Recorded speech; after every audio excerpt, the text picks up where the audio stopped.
Here, we are going to elaborate on the use of images. You may wish to click on the following links below. We can use images in several ways. To motivate, to attract the attention of the user, to entertain, and to persuade. These uses are particularly important in advertising and marketing. To communicate information. This is often exploited in computer-based learning materials. To help overcome language barriers. This approach is widely used in instruction manuals for consumer items. To support interaction. For example, screen metaphors and icons. Pictures can provide information that would be difficult to describe in words. These include photographs, drawings, and cartoons. Diagrams take advantage of the two-dimensional layout of the screen to illustrate relationships and processes.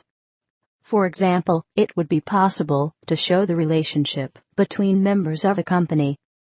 There are a variety of graphs and charts that can be used for displaying numeric information. It is important to choose the appropriate type according to the data you want to represent. When you are considering using an image, you should remember choosing the most appropriate type of image to meet the requirements of the task as closely as possible.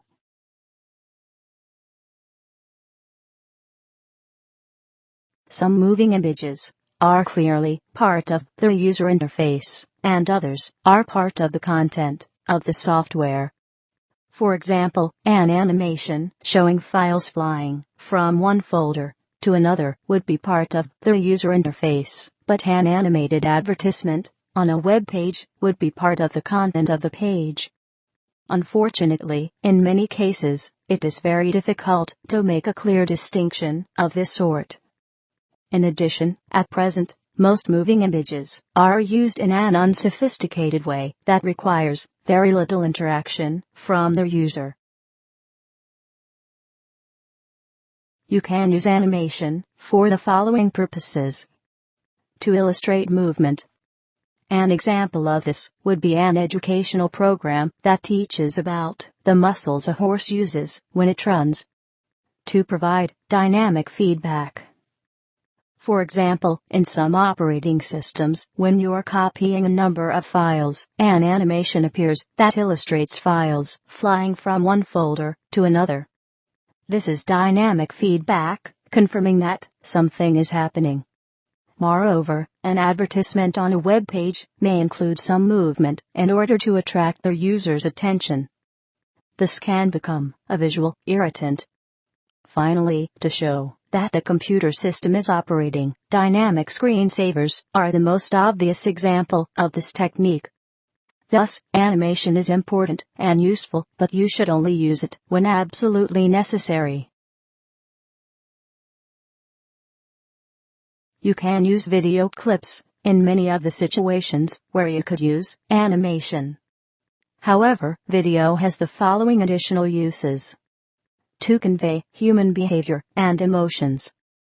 For example, a training package teaching customer care for a bank may show a clip of an angry customer coming into a bank. Being able to see his facial expressions and body language would provide a lot of additional information. To show events that users cannot see directly is where video could be used to show the inside of a nuclear reactor or a recent historical event. However, on seeing a clip of the users of your software struggling with their user interface should motivate you to improve it. To provide additional contextual information.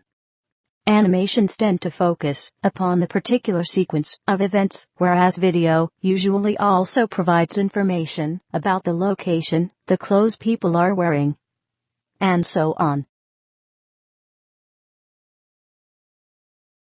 Here, we are going to elaborate on the use of sound.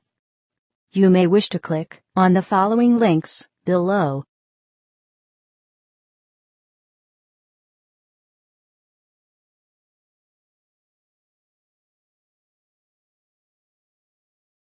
The use of sound is becoming increasingly common, particularly for the following types of application. Applications where the eyes and attention are required away from the screen. Relevant examples include flight decks, medical applications, industrial machinery, and transport. If you are a runner, you may have a heart rate monitor that allows you to monitor how fast your heart is beating. This is often indicated by an auditory beep, which speeds up as your heart rate increases. In some monitors, the beep stops when your heart is within the target range. This can be extremely off-putting, as it is ambiguous. Either you are within the target range or your heart has stopped beating altogether. Applications involving process control. In some process control applications, alarms must be dealt with or continuous monitoring is required. In these situations, the sound indicates a system change which the user may need to attend to. For example, some print managers speak relevant phrases when problems occur, such as out of paper or printer jam. Applications addressing the needs of visually impaired users. Screen readers are particularly important for visually impaired users. These read out the content of the screen. It is important to follow certain layout conventions in order to make screen readers as usable as possible. The BOBY standard provides assistance with designing web pages for visually impaired users. Sounds come in 4 categories. Sound effects. Many user interfaces contain a range of warning beeps and reassuring sounds confirming that operations have been completed. These can include naturalistic sounds such as the sound of a piece of screwed up paper dropping into a waste paper basket. Music. Many composers use computer systems to compose music, and programs such as games make extensive use of music. Short sequences of musical notes are also used in devices such as car alarms. Speech. This is the most demanding of the categories, as speech recognition and speech generation are technically complex. Ambient sounds. All the sounds the computer makes act as feedback. For example, the clicks of the CD-ROM and hard disk drives confirm that it is operating correctly. So important are these mechanical sounds that, in some systems, they have been recreated where they do not occur naturally. For example, in some handheld computers, the software generates a clicking sound when a key on the keyboard is pressed. Sound effects can communicate information in a variety of ways. Reinforce the visual component of the user interface. Thus, turning a page on the screen could be accompanied by an appropriate sound. This could be taken even further in a children's program about animals, which could include sounds of lions roaring and elephants trumpeting. Confirm the successful completion of an operation. For example, when a mobile telephone succeeds in connecting to the network, it beeps. Attract attention. For example, a warning sound might be used to draw the user's attention to an error message displayed on the screen. As these examples suggest, sound effects usually reinforce other types of output. Music in user interfaces is relatively undeveloped but can be used to good effect in games and specialist packages designed for composers and musicians. Some operating systems have a signature tune that is played automatically when they are loaded. This informs the user that the operating system has loaded correctly and creates a sense of identity. The use of music in films can be evocative, and it creates a good atmosphere, and the viewer is drawn in by the music. Music could also be used in a computer-based presentation, possibly at the climax of a talk. speech output is a powerful way of communicating information. It has particular benefits for the visually impaired. For those whose eyesight is good, speaking lifts may seem a novelty, but they provide useful information and reassurance for the visually impaired.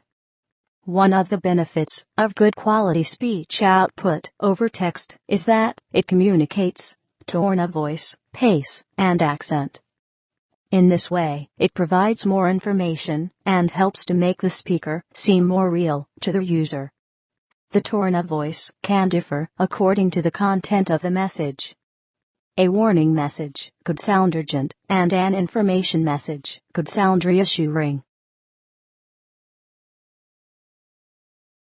Pre-recorded, digitized speech can be included in a user interface relatively easily, but generating speech is harder.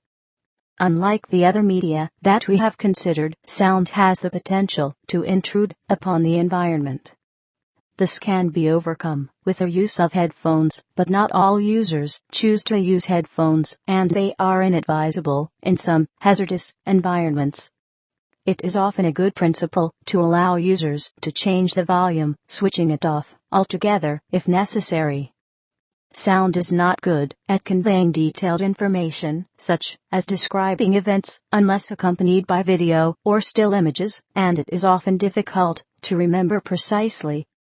To maximize its effects, it is often best to combine sound with other media.